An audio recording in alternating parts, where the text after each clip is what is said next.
இந்த மீட்டிங் நடத்தக்கூடியவர்கள் இந்த marriage couples தான். அதனால இந்த 94வது சத்தியத்தின் பெருவிழாவில் வந்து பங்கு பெற மனமுள்ளவர்களாக வாருங்கள். கண்டிப்பாக ஏன் கிறிஸ்துவின் சாயல் அணியும் போது ஆண் பெண் என்பது மறைந்து போது, ஆனா ஆதியாகமம் புஸ்தகத்துல தேவ சாயல் அணியும் போது ஆணும் பெண்ணும் என்பது அவ்வளவு அழகா இன்னைக்கு வாழ்க்கை ஓடிட்டு இருக்கு.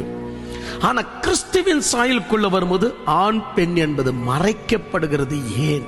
அதே நேரத்தில் நமக்கு குழந்தை பிறக்கும் போது சாயலும் இருக்கு, ஜீவனும் ஒன்னாவே இருக்கு. ஆனா இறைவன் தமது சிருஷ்டியில மனிதனை படைக்கும் போது சாயலை கொடுத்தார், ஜீவனை கொடுக்கல.